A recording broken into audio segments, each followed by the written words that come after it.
There will come a moment in your life when the pressure is unbearable, when things aren't going as planned, when people test your patience, and when your emotions scream at you to react. In those moments, most people crack. They lash out, they panic, they make impulsive decisions they later regret. But the strongest, the most disciplined, the most effective people in the world, those who lead, inspire, and succeed, have mastered one skill: controlling their emotions and thinking clearly under pressure. Pressure doesn't change you, it reveals you. When the weight of expectations, challenges, and uncertainty bears down on you, who you truly are comes to the surface. It's easy to appear confident when everything is going well. It's easy to be patient when no one is testing you. It's easy to feel in control when there's no real challenge in front of you. But the moment pressure enters the equation, all illusions are stripped away. Think about it. How often have you seen people handle stress poorly? Maybe it was a leader who lost their temper in a crisis, a teammate who crumbled under pressure, or even yourself, reacting in a way you later regretted. In those moments, it wasn't the situation that made them that way. It was the situation that revealed what was already inside them. Pressure is the ultimate truth teller. It doesn't create weakness, it exposes it. And that's why the most important thing you can do is pay attention to how you respond when things get difficult. If your first instinct under pressure is to panic, that's an opportunity for growth. If your immediate reaction is anger or frustration, that's a sign of where you need to improve. If you shut down, avoid the problem, or react impulsively, that's not the situation forcing you to be that way. It's a reflection of who you currently are.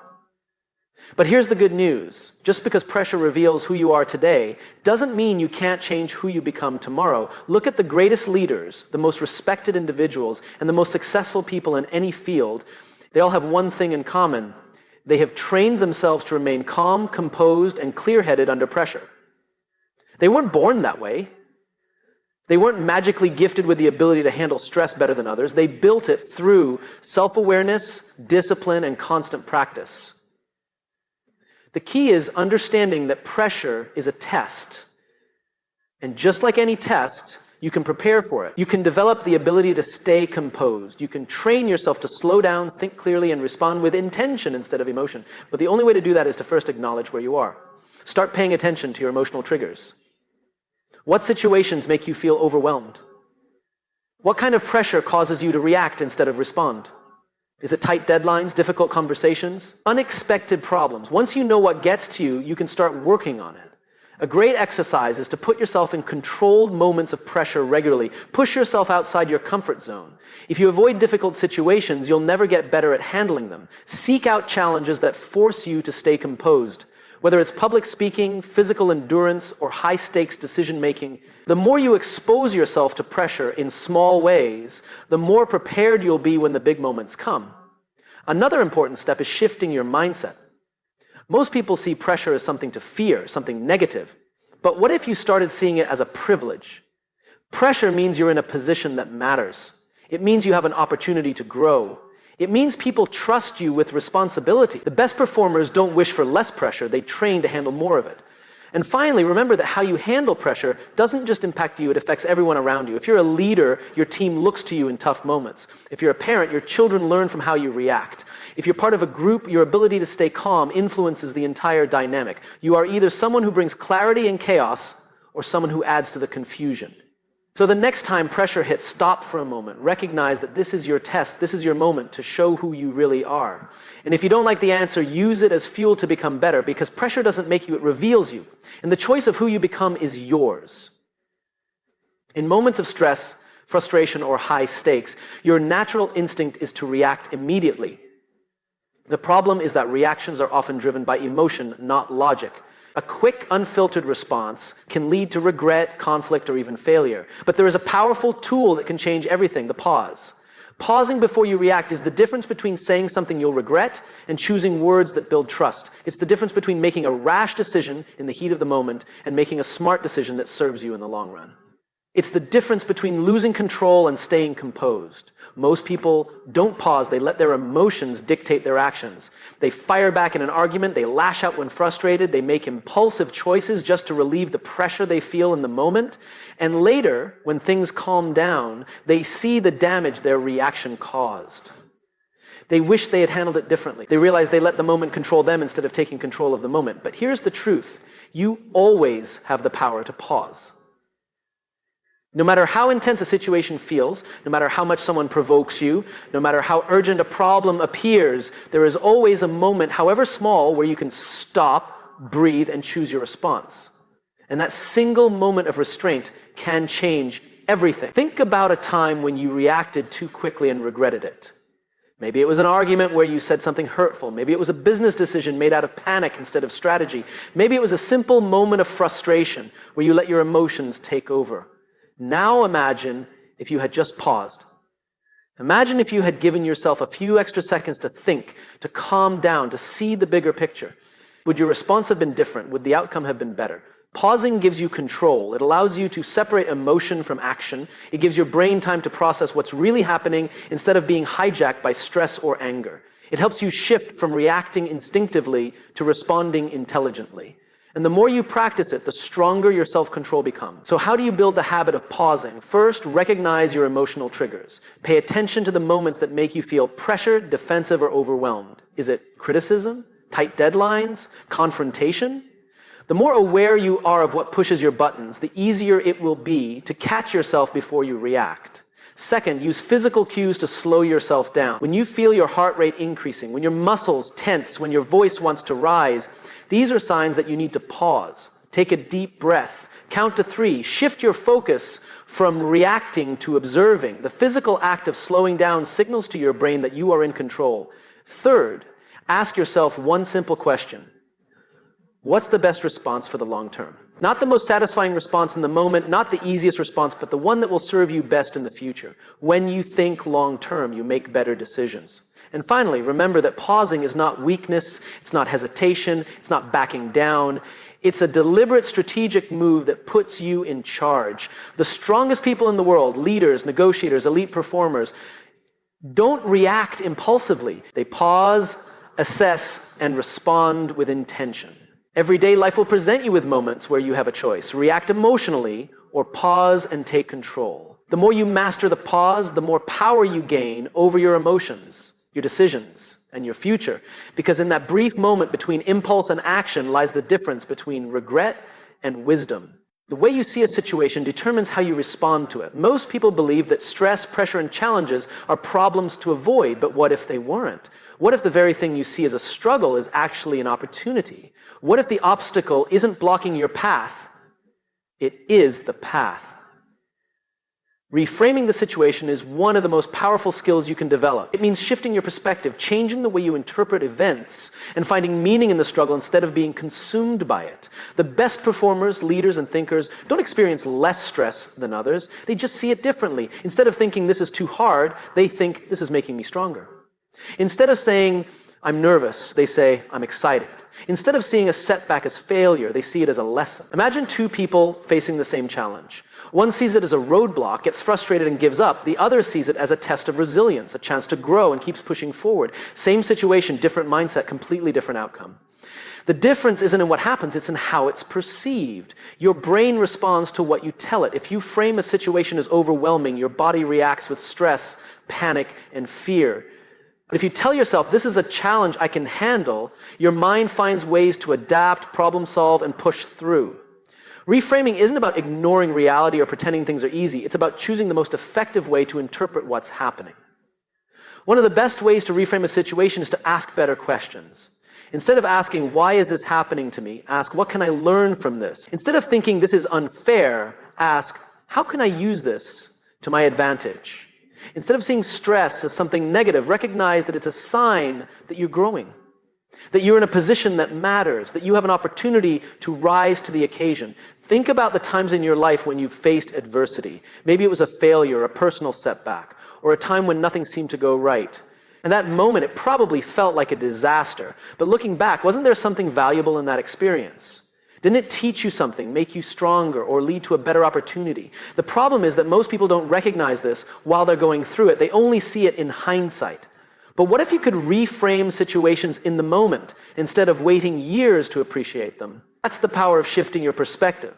Reframing also applies to everyday stress. Many people say, I have to give a presentation today, as if it's a burden. But what if you said, I get to give a presentation today? That small change in language shifts your focus from stress to gratitude, from pressure to opportunity. The words you use shape your mindset, and your mindset shapes your results. The truth is, every difficult situation contains two things, a challenge and an opportunity. Most people only see the challenge, but if you train yourself to find the opportunity, you'll handle pressure better, make smarter decisions, and stay in control of your emotions. You don't always control what happens to you, but you always control how you see it. Reframe the situation and you reframe your life. When stress, pressure, or fear takes over, your mind can feel like a storm racing, thoughts, heightened emotions, and an overwhelming sense of urgency. In those moments, it's easy to believe that your thinking is out of your control. But what if the key to regaining control wasn't in your thoughts at all? What if it was in your breath? Most people underestimate the power of their breathing. It's automatic, something we do thousands of times a day without thinking, but what many don't realize is that the way you breathe directly affects the way you think, feel, and react. When you're stressed, your breathing becomes shallow and rapid. This signals to your brain that something is wrong, triggering a fight or flight response. Your heart races, your muscles tense, and your ability to think clearly disappears. Suddenly, small problems feel massive, and logical thinking is replaced by emotional reaction. But here's the secret. Just as stress changes your breathing, you can change your breathing to control stress. By slowing down your breath, you send a different message to your brain. You tell it that you are in control, that there is no immediate danger, that it's time to shift from panic to clarity. Your heart rate slows, your muscles relax, and your thoughts become sharper. This is why elite performers, athletes, military personnel, surgeons train themselves to master their breathing. They know that in high-pressure situations, emotions and panic can cloud judgment, but by controlling their breath, they control their mind. They stay calm when others crumble. They think clearly when others freeze. The good news is that you don't need to be in life or death situations to use this skill. You can apply it to everyday stress, before a big meeting, during an argument, when facing uncertainty, or anytime you feel overwhelmed. The technique is simple. Slow, deep breaths in through the nose, hold for a moment, and then exhale longer than you inhale. This small shift in breathing resets your nervous system and restores your ability to think with clarity. But why does this work? Because breathing is one of the only bodily functions that is both automatic and controllable. Your heartbeat, digestion, and reflexes all happen without conscious effort. But breathing is different. You can let it happen naturally, or you can take control of it. And when you take control of your breath, you take control of your emotions, your reactions, and your ability to make smart decisions under pressure. Think about the last time you were truly overwhelmed. How was your breathing? Most likely it was fast, shallow, or even held completely. Now imagine if in that moment you had taken a few deep, intentional breaths instead. Would your response have been different? Would you have been calmer, more rational, more in control? Training yourself to use your breath as a tool takes practice. But the more you do it, the more natural it becomes. The next time you feel tension building, stop and focus on your breath. Slow it down. Make each inhale deep and each exhale controlled. Within seconds, you will feel the shift, not just physically, but mentally. In a world full of distractions, pressures, and constant demands, the ability to stay clear-headed is a superpower. And the secret to that superpower is already within you. Your breathing controls your thinking. Master it, and you master yourself. When emotions run high, logic runs low. In moments of pressure, frustration, or uncertainty, most people let their emotions take over. They react impulsively, say things they don't mean, make choices they later regret, and lose sight of what really matters. But the strongest, most disciplined, and most successful individuals do something different. They detach from emotion and focus on the outcome. Detachment does not mean ignoring emotions or pretending they don't exist. It means recognizing when emotions are clouding your judgment and choosing to rise above them. It means stepping back, creating space between how you feel in the moment and what you need to do for the long term. When you let emotion dictate your decisions, you become reactive rather than strategic. You allow temporary feelings, anger, frustration, fear, to shape permanent consequences. But when you focus on the outcome, you act with intention rather than impulse. Think about the last time you were in a heated argument. Maybe someone insulted you, misunderstood you, or made you feel disrespected. In that moment, your instinct was probably to fire back, to defend yourself, to prove a point. But what was the outcome of that reaction? Did it actually solve the problem, or did it make things worse? Now imagine if instead of reacting emotionally, you had paused and asked yourself, what do I really want to achieve here? Would your response have been different? The ability to detach is a skill, and like any skill, it must be trained. The first step is self-awareness. When you feel emotions rising, whether it's anger, frustration, anxiety, or fear, recognize that this is a moment of choice. You can let the emotion control you, or you can take control of the emotion. One simple technique is to label the feeling. Instead of saying, I am angry, say, I feel anger. This small shift creates distance. It reminds you that emotions are temporary states, not permanent conditions. You are not your emotions, you experience emotions, and that means you can manage them. The second step is shifting your focus. Ask yourself, what is the bigger picture here? What is the smartest move for my long-term success? Great leaders, top athletes, and high performers don't make decisions based on how they feel in the moment. They make decisions based on what will get them the best result. If responding with anger helps the outcome, they use it. If staying calm and strategic is the better approach, they choose that. They don't let temporary emotions pull them away from their ultimate goal. Think of a poker player sitting at a table. They might lose a big hand, feel frustration building, and want to act on impulse. But a professional knows that reacting emotionally will only hurt their long-term success. So they take a breath, reset their focus, and play the next hand with a clear mind.